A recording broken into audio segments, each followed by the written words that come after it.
Devvrat sir math channel पर आपका स्वागत है। बच्चों, आज हम क्लास 10th मैथ में थर्ड लेसन दो चर वाले रैखिक समीकरण युग्म, इसमें प्रश्नावली 3.2 हमारा चल रहा है, जिसमें फर्स्ट क्वेश्चन का आज हम थर्ड पार्ट सीखेंगे, थर्ड और फोर्थ पार्ट। तो आइए देखते हैं, इसमें प्रतिस्थापन विधि से समीकरण को हल करना है। तो इसके थर्ड पार्ट में 3x minus y is equal to 3 समीकरण नंबर 1 है, और 9x minus 3y is equal to 9 समीकरण नंबर 2 है। सबसे पहले इस क्वेश्चन में कोई भी समीकरण है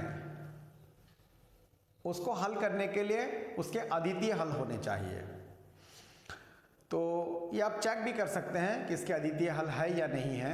अगर अद्वितीय हल नहीं है तो उसको हम हल नहीं कर सकते, किसी मेथड से उसको हम हल नहीं कर सकते हैं। तो इस वाले का हम चेक कर लेते हैं। सबसे पहले a1 बराबर 3 है और b1 बराबर -1, y का गुणांक b1 और c1 बराबर 3 है। इसी तरह a2 बराबर 9 है और b2 बराबर -3 है और c2 बराबर 9 है। तो सबसे पहले हमें a1/a2 निकालना है।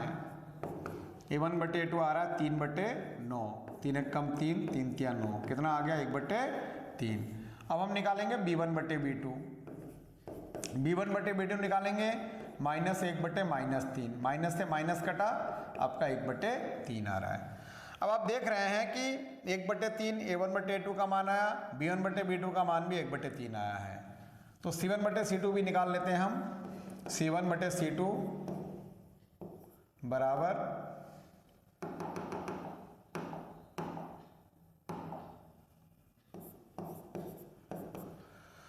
c1/c2 बराबर 3/9, 3 1 कम 3, 3 3 9, कट गया, इसमें भी 1/3 आ रहा है। यानी आपका a1/a2 बराबर b1/b2 बराबर c1/c2। जब तीनों बराबर आते हैं a1/a2 is equal to b1/b2 is equal to c1/c2, तो आपके समीकरण के अपरिमित रूप से अनेक हल होते हैं। तो ये वाला समीकरण, हम दो समीकरण जो दे रखा है, इनको हम प्रतिस्थापन विधि से हल नहीं कर पाएंगे क्योंकि इनके अपरिमित रूप से अनेक हल होंगे। तो लिख देंगे, अतः समीकरण के अपरिमित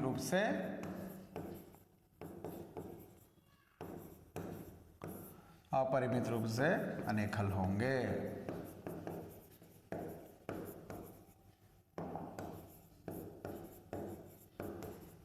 तो इसको हम जो है हल नहीं कर सकते हैं, इसको इतना करके ही आपको छोड़ देना है।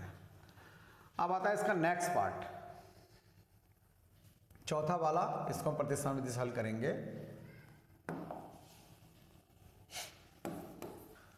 तो इसी का नेक्स्ट पार्ट है बच्चों, चौथा पार्ट। चौथा क्वेश्चन है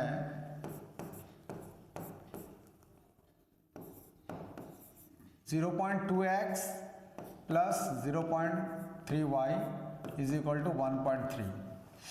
अब जैसे ये वाला समीकरण है आपके पास, पहला समीकरण, इसमें दशमलव में दे रखा है।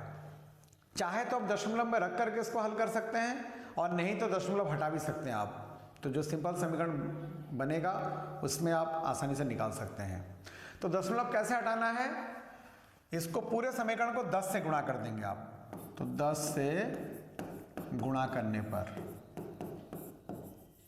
जब 10 से आप गुणा करेंगे तो ये दशमलव 1 अंक आगे चला जाएगा। 1 0 से गुणा करने पर दशमलव 1 अंक आगे चला जाएगा, अर्थात यहाँ पर 2 आ जाएगा।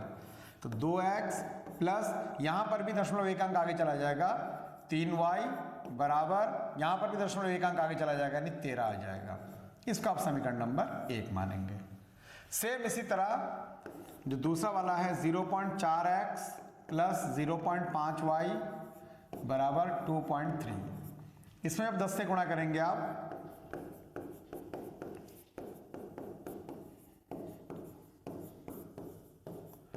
तो इसमें हो जाएगा 4x प्लस 5y बराबर 23, समीकरण नंबर ये 2 हो जाएगा। अब आपको सेम वैसे ही समीकरण 1 से आपको y का मान निकालना है। समीकरण 1 से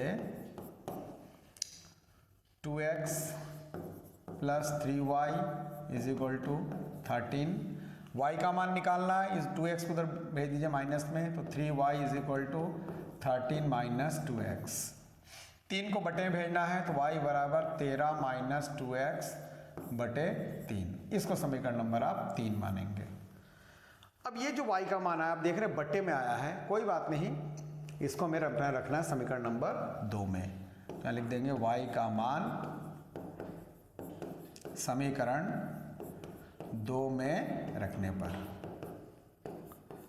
तो y का मान जब समीकरण 2 में रखेंगे, समीकरण 2 एक बार नोट कर लेंगे आप, 4x प्लस 5y बराबर 23। अब आप y के जगह पर इतना रखना है आपको, तो थोड़ा ध्यान से रखना होगा। 4x आप ऐसे लिखा रहने देंगे प्लस 5y, y के जगह पर आपको लिखना है 13 माइनस 2x अपॉन 3 बराबर 23। अब 5 को अंदर गुणा करना सबसे पहले, तो 4x प्लस इसको अंदर गुणा करेंगे, 13 पंजे 65 और 5 को गुणा करेंगे माइनस का 10x अपॉन 3 बराबर 23। इसके नीचे 1 मान करके यहाँ पर आपको एलसीएम लेना है। 3 ले लिया एलसीएम, 1 से भाग दिया 3 आया, 3 से गुणा किया 3 चौके 12x प्लस 3 से भाग दिया 1 आया, 1 से गुणा करेंगे तो इतना ही आ जाएगा 65 माइनस 10x बराबर 23। अब 12 में से 10x गया, 2x बचेगा प्लस 65 बटे 3 बराबर 23। इसे गुणा कर देंगे तो 2x plus 65 is equal to 23 या 69 हो जाएगा। अब 65 को उधर भेज देंगे तो 2x बराबर 69 माइनस 65, तो आपका आ जाएगा 2x बराबर 4। 2 को बटे में भेज दीजिए, x बराबर 4 बटे 2, इससे कट जाएगा 2 बार, x बराबर 2 आ गया। ये जो है आपका x का मान, इसमें आपको ऐसे निकालना है। अब x का मान आपको समीकरण नंबर 3 में रखना है। यहाँ